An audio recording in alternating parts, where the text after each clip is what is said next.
Bom, hoje eu vou falar um pouco sobre um conto ou uma novela chamada Os Salgueiros, que foi publicada em 1907 pelo Algernon Blackwood. Eu tenho esse texto aqui nessa edição chamada O Índigo e Outras Histórias, que foi publicada agora, se não me engano, no início de 2024, ou talvez no final de 2023.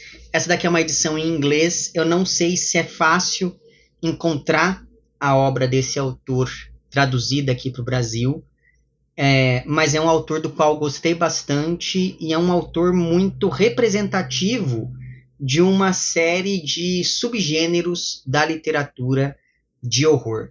Os Salgueiros, que, como eu disse, foi publicado em 1907 originalmente, é um dos textos mais representativos do assim chamado horror natural, que geralmente as pessoas associam à obra do Algernon Blackwood. Geralmente, esse subgênero do horror está muito ligado à ideia de que as forças da natureza podem, por si mesmas, representar uma ameaça ao ser humano. Porém, me parece que este conto aqui, Os Salgueiros, também seja um ótimo exemplo daquilo que o H.P. Lovecraft chamou de horror cósmico em um texto de 1927, a primeira edição, mas que foi republicado em 1939, em uma versão mais definitiva, chamado O Horror Sobrenatural em Literatura. Pois bem, nesse texto, então, de 27/39, o Lovecraft vai fazer uma definição muito interessante sobre o que é o horror cósmico. Eu li esse texto do Lovecraft nessa edição aqui das obras da ficção completa do autor, mas aí eu fiz uma tradução aqui só para poder facilitar essa dinâmica do vídeo, tá? E aí, não por acaso, nesse ensaio chamado Horror Sobrenatural em Literatura, o Lovecraft cita o Algernon Blackwood com especial atenção para o conto Os Salgueiros, como um dos autores mais importantes desse horror cósmico e sobrenatural. Em linhas gerais, o horror cósmico é assim definido pelo Lovecraft na página 1043 dessa edição que eu tenho aqui, daquele referido texto chamado O Horror Sobrenatural em Literatura. Vou ler aqui a tradução que eu fiz. Pessoas de mente sensível sempre vão tremer ao pensar em mundos ocultos e insondáveis com uma vida diferente que talvez pulse em abismos para além das estrelas ou oprima sinistramente nosso próprio planeta em dimensões profanas que apenas os mortos e os loucos podem vislumbrar. O verdadeiro conto de horror cósmico tem algo além de assassinatos secretos e ossos ensanguentados. É preciso haver também certa atmosfera de terror sufocante e inexplicável ante forças externas e desconhecidas. É preciso ainda aludir à mais terrível concepção da mente humana, a suspensão das imutáveis leis naturais que são nossa única defesa contra o caos do espaço insondado. Fim dessa minha citação aqui. Ora, dentre essas características apontadas pelo Lovecraft aqui nesse trecho do ensaio que eu acabei de ler para vocês, várias são mobilizadas pelo Blackwood aqui nesse conto / novela chamado então Os Salgueiros. Então, por exemplo, há aqui personagens cuja sensibilidade lhes permite ver esse mundo oculto e insondável dos salgueiros, mundo este que, segundo o narrador do texto, em dado momento, só é visível para quem sabe interpretar os seus sinais. Existe aqui ainda aquilo que o Lovecraft chamou, né, de uma sufocante atmosfera de horror, além, é claro, de haver aqui também essa presença de forças inexplicáveis e desconhecidas.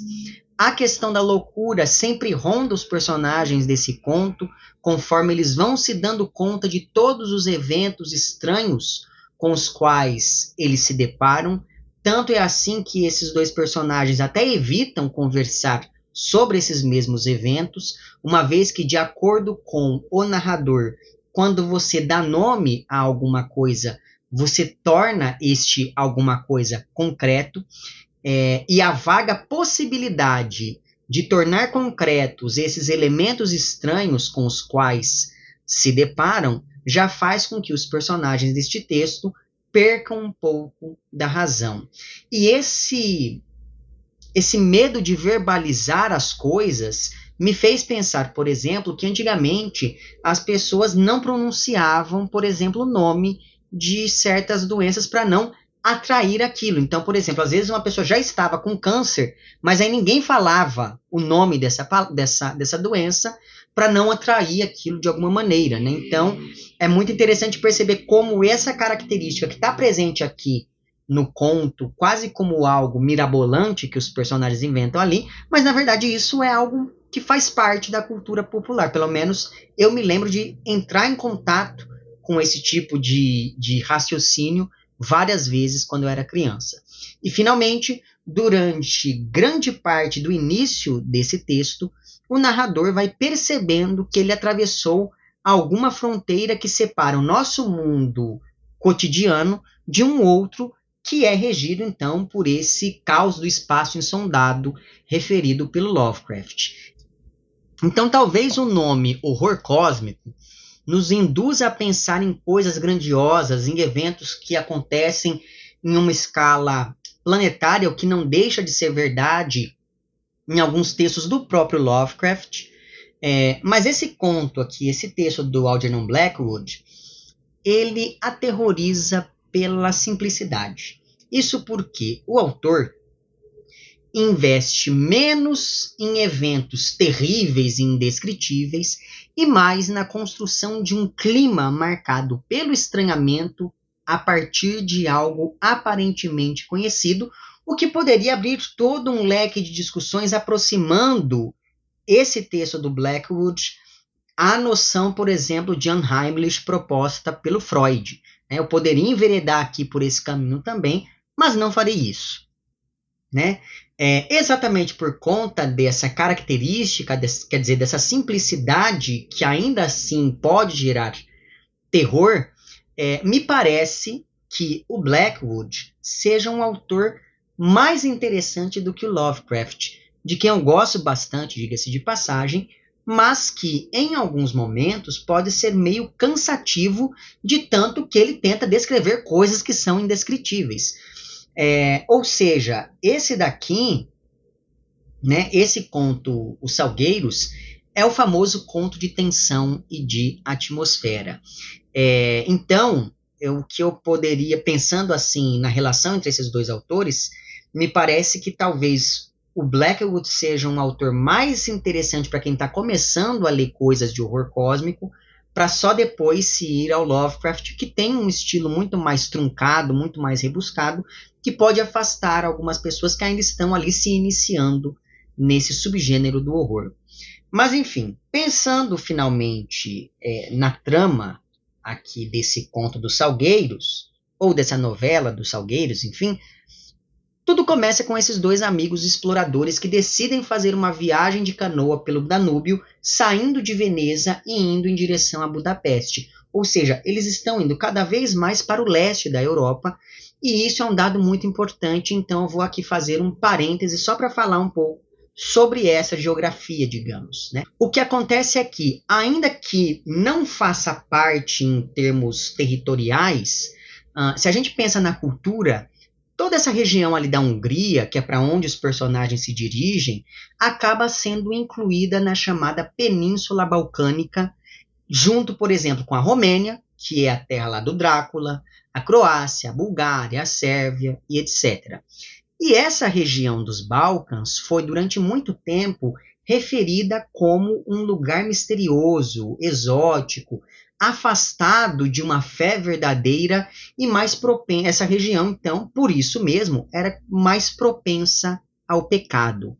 E essa propensão teria dois motivos. O primeiro é porque essa visão externa e algo exotista que foi sendo construída sobre a região ali dos Balcãs vinha de países católicos, por exemplo, a França em relação a esses países da Península Balcânica, que eram, em sua maioria, ortodoxos na época. E eu estou falando aqui da segunda metade do século XVII. Então havia isso, havia esse caráter religioso no modo como as pessoas olhavam para a região dos Balcãs. Mas havia também um segundo motivo, que era porque acreditava-se que o clima frio dessa região interferia diretamente na imaginação das pessoas. Isso em um contexto em que havia certa desconfiança em relação à imaginação, graças à sua capacidade de produzir imagens que nem sempre correspondiam com a realidade. Então, ou você tinha uma imaginação treinada, como por exemplo a imaginação dos filósofos, ou então você tinha uma imaginação como a das pessoas que se deixavam influenciar por fatores como o clima, que era o caso ali desse pessoal do leste europeu, de modo geral, e dos Balcãs em particular. É por todo esse histórico, por exemplo, que se você pega o início lá do Drácula, né, o romance lá do Bram Stoker, o Jonathan Harker, ele descreve tudo na Romênia como se fosse extremamente misterioso, místico, exótico, e essa mesma fama, né, que é dirigida lá no Drácula à Romênia, também se aplica à Hungria em vários documentos. E aí, caso você se interesse por toda essa temática, eu recomendo enfaticamente a leitura de um artigo publicado em 1987 pelo historiador medievalista húngaro chamado Gábor Klanitzy. O nome desse artigo é Declínio das Bruxas e Ascensão dos Vampiros na Monarquia dos Habsburgos do século XVIII. Nesse texto, né, de 1987, o Klanitzy cita dois grandes estudiosos sobre o tema do vampiro folclórico no leste europeu, que são o Michel Hanft, que era um alemão, e o Calmet, que era um francês, cujos respectivos tratados tentavam investigar a coexistência entre o pensamento iluminista e a crença em mortos-vivos, e eles fazem isso em todos esses casos, né, tanto o Hanft quanto o Calmet e mesmo o Gábor Klanitzy, todos esses autores se baseiam em documentos que atestam a existência dos mortos-vivos justamente nessa região a qual estou me referindo, né? Então, e esses autores trabalham mesmo com essa ideia de uma imaginação que foi corrompida por alguns fatores, né, justamente ali nessa localidade da Hungria, da Romênia, etc. Tudo isso para dizer que o destino dos personagens aqui no conto Salgueiros não é arbitrário, né? Mas, feito aqui então esse parêntese, voltemos a esses amigos exploradores navegando pelo Danúbio em direção a essa terra de prodígios e mistérios. Como eles estão em uma época de cheia do rio Danúbio, esses amigos resolvem parar em um mercado para poder comprar ali algumas provisões e, a partir de então, eles vão se deparar com pelo menos 3 maus presságios sobre essa viagem. O primeiro deles é que a dona do mercado onde eles param diz que a região para a qual eles estão indo é habitada por espíritos e nunca foi frequentada por seres humanos. Então, é melhor eles não irem para lá. O segundo mau presságio é que um policial que ouve ali essa conversa diz para eles que o rio Danúbio é um rio traiçoeiro, né? Então, eles poderiam ficar presos em algum ponto do rio que é distante de localidades habitadas, né? E já houve casos, segundo disse esse tal desse policial, de pessoas que acabaram morrendo de fome por terem ficado presas em determinados pontos do rio. Então, talvez fosse melhor eles não irem para aquela região. E o terceiro mau presságio é o seguinte: quando eles já estão ali no rio, esses dois amigos eles têm que acampar em uma ilhota que fica no meio do rio Danúbio, e essa ilhota é cheia de salgueiros, né, os salgueiros do título do texto. E assim que eles chegam a essa ilhota, eles veem ao longe um homem em um barco fazendo o sinal da cruz e tentando chamar a atenção deles de alguma maneira. Então o homem faz o sinal da cruz e começa a balançar os braços assim, né? De início, eles pensam que esse homem é um pescador, que ficou ali assustado por ver alguém por aqueles lados, porque, como disse lá a dona do mercado, ninguém ia para aquela região. Então, o homem que ia pescar ali viu aquelas pessoas lá e pensou, sei lá, elas estavam perdidas, fez sinal para eles voltarem para algum lugar mais seguro. Só que depois, esses dois amigos percebem que essa hipótese que eles levantaram não faz muito sentido, porque a região onde eles estão não parece ser uma região povoada, né? Uma região bem isolada, na verdade. Então não faria sentido alguém sair de sua casa e ir pescar justamente ali quando o rio passava por lugares muito mais habitados, né? E para além disso, não fazia sentido que aquele homem fosse um pescador, porque já estava escurecendo. E assim, quem é que vai pescar no escuro, não é verdade? Ou seja, talvez fosse melhor eles não ficarem nesse lugar. Então veja que tudo conspira para que eles saiam desse lugar o mais rápido possível. Na verdade, seria interessante até que eles não tivessem ido para essa região. Tudo isso me fez lembrar, mais uma vez, do começo lá do Drácula, porque se você pega o primeiro capítulo do romance lá do Bram Stoker, o Jonathan Harker, ele fica, no início do romance, ele fica perguntando às pessoas onde é que ficava o castelo do tal conde, e todo mundo fazia o sinal da cruz, se benzia, dava amuletos para ele, dizia, olha, melhor você cancelar essa viagem, porque essa noite não é uma noite auspiciosa, olha, volta outro dia, olha, não viaje à noite em direção a esse castelo, né? E tal qual o Jonathan Harker, esses dois amigos do conto do Blackwood ignoram completamente todos esses avisos, porque afinal de contas, como diz um deles, como diz o amigo do narrador, esses húngaros acreditam em todo tipo de bobagem. Então eles vão e não ligam para nenhum desses avisos que eles recebem. Mas antes de chegar a essa situação mais periclitante dos dois, a narrativa já começa de um jeito muito interessante ao fazer da natureza de modo geral e do rio Danúbio em particular personagens. E na verdade, a natureza é apresentada antes até que os personagens humanos, para reforçar que nesse texto o elemento mais importante será a natureza em si. Então, por exemplo, o rio chora, o rio ri, ele grita, os arbustos ficam o tempo todo sussurrando, as árvores cantam, e esse tipo de descrição é bastante frequente, principalmente nos primeiros parágrafos do texto. E esse uso da prosopopeia, que é então essa personificação de elementos não humanos, essa prosopopeia é, então, uma marca daquilo que no início do vídeo eu chamei de horror natural. Pense aí, por exemplo, não em textos, mas naqueles filmes de horror em que aparecem animais que atacam os protagonistas não por instinto, não porque eles estão com fome, não porque eles se sentem ameaçados, mas sim porque esses animais são maus. Pense aí, sei lá, no Tubarão, né? Que é um filme que eu adoro, mas assim, o tubarão, ele é quase uma entidade ali maléfica. Então ele não ataca porque ele está com fome, ele ataca porque ele é ruim, porque ele é sanguinário. Não é por instinto nem por nada, né? Mesma coisa, sei lá, o Cujo, né? Baseado naquele livro do Stephen King. Mesma coisa, o cachorro tem um momento que você até esquece que ele contraiu raiva, porque assim, aquele cachorro é o demônio encarnado. Então veja, não é que, se aquilo fosse um filme normal, seria, sei lá, um filme de slasher, né? De um assassino ali movido a sangue frio.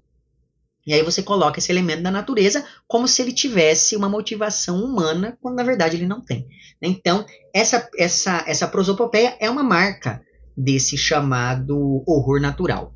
Mas, enfim, toda essa natureza aqui do texto, que é uma natureza vívida, é muito fascinante aos olhos do narrador, o que é muito compreensível, considerando que esse narrador é um explorador nato que se atrai bastante pela natureza. Só que, conforme esses dois amigos avançam nessa canoa rio afora, o narrador e o amigo dele são tomados por uma sensação estranha, como se alguma coisa os estivesse incomodando, só que eles não sabem identificar de onde vem esse incômodo. Então, apesar de tudo ser muito bonito, as coisas também parecem perigosas de alguma maneira. Mas, enfim, devido às condições do tempo, à cheia do rio e também ao cansaço, esses dois personagens se veem obrigados a acampar na tal ilhota tomada por salgueiros em uma região inóspita e de uma solidão absoluta no meio do rio Danúbio.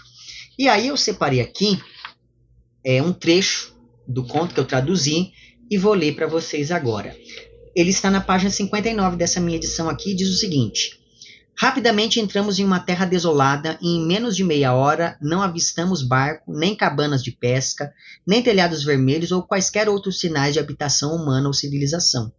A sensação de afastamento do mundo humano, o isolamento total, o fascínio desse mundo singular dos salgueiros, ventos e águas, instantaneamente lançou seu feitiço sobre nós. E é nesse momento que o narrador começa a se dar conta de que eles parecem ter atravessado um limite que deveria ser intransponível. E aqui vem uma das coisas mais interessantes desse texto, porque como o autor constrói essa atmosfera inquietante bem aos poucos, os personagens, e por tabela quem está lendo o conto, não consegue perceber exatamente quando foi que o rio deixou de ser uma paisagem agradável para se tornar algo ameaçador. E aí eu vou ler aqui um trecho, dois trechos na verdade, que estão entre as páginas 63 e 64 e depois na página 84 dessa edição. Esse trecho da página 63 e 64, como era um trecho muito longo, eu fui adaptando ele aqui para tornar a leitura um pouco mais dinâmica. E ele diz o seguinte: um rio subindo sugere sempre algo sinistro. E aquele rio enorme, ao redor do qual os salgueiros se fechavam como um rebanho de criaturas antediluvianas e monstruosas, se aglomerando para beber de suas águas, aquele rio aumentava minha percepção de nossa total insignificância diante desse poder irrestrito dos elementos ao redor. Eu sentia uma vaga e desagradável ideia de que tínhamos de alguma forma desafiado essas grandes formas elementais em cujo poder permanecemos indefesos a cada hora do dia e da noite. Os salgueiros se conectavam sutilmente ao meu mal-estar, atacando de modo insidioso a minha imaginação por causa de sua grande quantidade. Movendo-se sutil e furiosamente ao vento, os salgueiros despertavam em mim a curiosa e indesejada sugestão de que havíamos invadido aqui as fronteiras de um mundo estranho, um mundo onde éramos intrusos, um mundo onde não éramos desejados ou convidados a permanecer, um mundo onde talvez corrêssemos graves riscos. Como se não bastasse... E aí, enfim, isso na página 63 e 64. E aí, na página 84, é dito o seguinte: com o silêncio do vento, que ainda se permitia breves e ocasionais rajadas, o rio me pareceu ficar mais escuro e os salgueiros mais densamente juntos. Estes últimos mantinham uma espécie de movimento independente, farfalhando entre si quando nenhum vento se agitava e tremendo estranhamente das raízes para cima. Quando objetos comuns se tornam carregados com a sugestão de horror, estimulam a imaginação muito mais do que coisas de aparência incomum.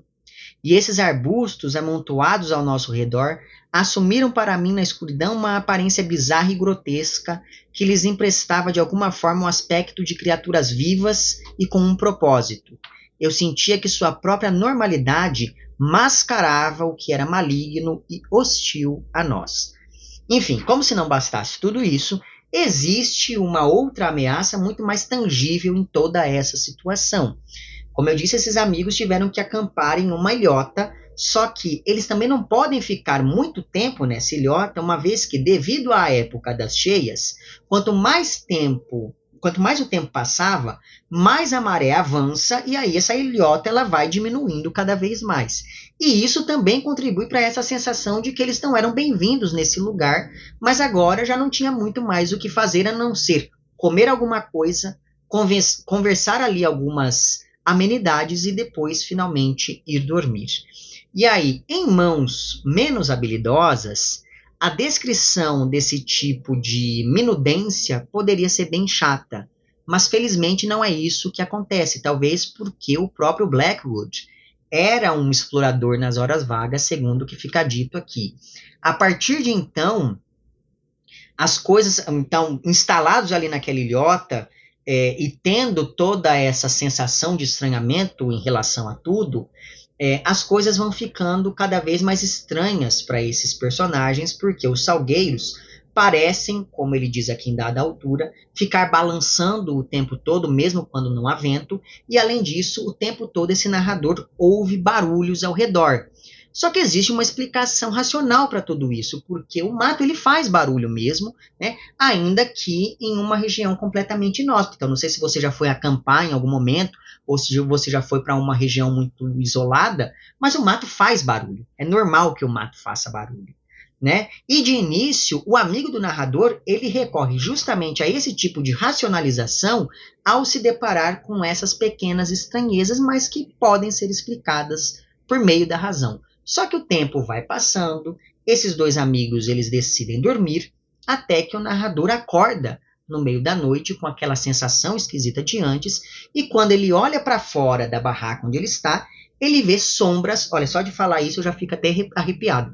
Esse narrador ele acorda, ele olha para fora da barraca, ele acorda justamente por conta dessa sensação estranha, e quando ele olha para fora, ele vê sombras se movendo, quase como se esses salgueiros estivessem se movimentando, como se eles estivessem mudando de lugar e como se houvesse alguém entre os salgueiros. Só que, como eu disse, esses dois personagens estão sozinhos ali naquela ilhota, né? E ao sair da barraca no dia seguinte, esse narrador percebe 4 coisas estranhíssimas.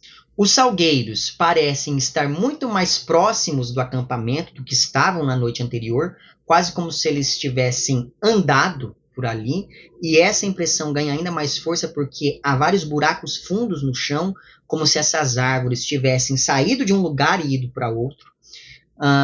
Um dos remos que esses amigos usavam desapareceu. Essa canoa que eles estavam usando tem agora um rasgo no fundo, ou seja, eles não vão poder sair dali porque o rio está cheio, e aí se eles entrarem com a canoa furada, eles vão afundar, e também não há tempo hábil para consertar essa canoa. E finalmente esse narrador começa a ouvir um barulho bem ao longe, e aí esse barulho é tão distante que ele não, só que ao mesmo tempo que é distante, ele é meio profundo.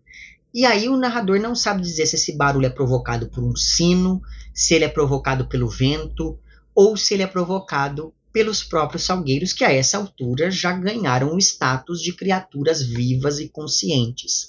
Daí para frente é só para trás. Esses dois amigos vão ficando cada vez mais paranoicos em relação a tudo isso. Eles chegam até a discutir pensando que o outro tinha sumido com o remo e estragado o barco. Aí depois eles pensam que talvez faça mais sentido acreditar que um dos dois é sonâmbulo e aí fez aquilo dormindo sem querer. E nesse momento a situação se inverte e aí o amigo, que antes era totalmente racional, começa a admitir que talvez os salgueiros estivessem conspirando contra eles, ao passo que o narrador, que antes tinha se mostrado mais sensível a esse estranhamento, começa a tentar racionalizar tudo, só que na verdade fica bem claro que esse narrador está recorrendo à razão para não entrar em desespero, porque o amigo dele já está desesperado, então não vale a pena que os dois fiquem desesperados ali em meio a tudo isso que está acontecendo. De modo que um dos temas desse conto não deixa de ser também esse embate, às vezes injusto, entre a razão e a superstição. Por que eu digo que esse embate às vezes é injusto? Porque em situações de desespero, a razão não serve para muita coisa. Sobretudo quando é um desespero dessa magnitude aqui. Lembrando que eles foram para essa terra que é envolta em superstições, que é, enfim, que recebe essa pecha de exótica o tempo todo, historicamente, né? Enfim. E aí, sobre tudo isso, diz o narrador o seguinte, entre as páginas 89 e 90. O pavor que eu sentia não era comum, era infinitamente maior, mais estranho e parecia surgir de algum obscuro senso ancestral de horror.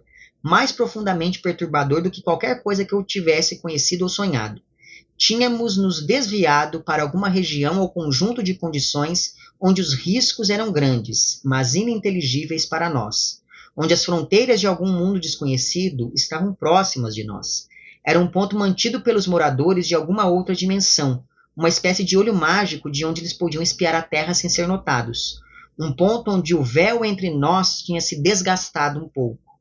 Como resultado final de uma estada muito longa aqui, deveríamos ser carregados para além da fronteira e privados do que chamamos de nossas vidas, ainda que por processos mentais e não físicos. Nesse sentido, como disse meu amigo, devíamos ser vítimas de nossa aventura, um sacrifício. E por outro lado, então o narrador está cada vez mais convencido, olha, nós estamos em um lugar proibido, nós estamos em um lugar que é vigiado por seres de outra dimensão, nós não deveríamos estar aqui e nós não vamos sair daqui, né? E por outro lado, esse amigo reflete do seguinte modo, ele diz, nossa insignificância talvez possa nos salvar, isso é na página 92 dessa minha edição. Durante toda a minha vida, diz o amigo, sempre acreditei que existe uma outra região, que de algum modo não é tão distante do nosso mundo, mas que ao mesmo tempo é totalmente diferente dele, onde grandes eventos ocorrem o tempo todo, e onde seres imensos e terríveis passam apressados em seus propósitos, comparados aos quais os assuntos terrenos, como a ascensão e a queda das nações, o destino dos impérios, exércitos e continentes, são todos como pó em uma balança. Então, quer dizer, cada vez mais esses personagens se dão conta da própria insignificância, né, da sua condição. E talvez por isso mesmo esses dois trechos que eu acabei de ler sejam o ápice desse horror cósmico de Os Salgueiros. Porque é isso. A natureza é uma força além do nosso alcance, além da nossa compreensão e além da nossa vontade. Uma força que a gente tenta domesticar, mas que é indomesticável. Ter consciência disso diminui a nossa importância diante da realidade, porque afinal de contas, a gente é rico e poderoso até vir um vendaval e acabar com a nossa casa. A gente é muito importante até, sei lá, a gente não conseguir respirar direito por causa das condições climáticas, né? A gente mora bem até que venha uma cheia e acabe com a nossa casa. E aí vem a questão, né? O que é que acontece se essa força inigualável da natureza parece estar contra nós? Parece que é essa que é a pergunta que esses personagens passam a se fazer em algum momento, ou, o que é pior, e se na verdade a gente é tão insignificante que a natureza é simplesmente indiferente à nossa presença e por isso mesmo a natureza não possa ser adjetivada como boa ou má. Essa pequenez é tamanha que, ao se darem conta dela, esses personagens começam até a falar um pouco mais baixo, ali meio sussurrando o tempo todo, com medo ou de serem percebidos ou de macularem de alguma maneira essa região onde eles estão, porque eles percebem que é como se a presença deles ali, em meio a esses elementos, fosse ilegítima. E aí, para você saber se esses dois personagens vão conseguir sair da ilha, você vai ter que ler o conto. Então, será que existe mesmo algo de sobrenatural acontecendo? Será que tudo isso aconteceu de fato? Será que eles foram parar em alguma outra dimensão? Será que, na verdade, esses personagens tiveram ali a chamada febre da cabana, que é uma espécie de síndrome associada à permanência prolongada em lugares isolados? Enfim, leia o conto, que é um baita conto, e tire suas próprias conclusões. De novo, eu não sei se é fácil de encontrar esse texto em português, mas se você tiver a oportunidade, leia, porque vale muito a pena mesmo, certo? Foi uma das melhores leituras que eu fiz esse ano, certamente, esse conto / novela que é Os Salgueiros. Enfim, vou deixar na descrição o link para o meu perfil no Apoia-se. E assim, caso você queira e possa contribuir financeiramente com este meu trabalho por aqui, é só você entrar em contato com os planos de apoio e também com as recompensas equivalentes a cada um desses planos. Fica aqui um agradecimento às pessoas que já contribuem. E para você que quer fazer isso, mas que não pode fazê-lo financeiramente, é só você mostrar para o algoritmo dessa plataforma que o meu conteúdo é relevante de algum modo. Então curta o vídeo, compartilhe, comente, etc e tal. Este canal só pode falar sobre essas dimensões desconhecidas e essas regiões exóticas porque há quem o apoie. Então fica aqui o meu agradecimento a vocês por isso. Vemo-nos nos próximos vídeos e um amplexo.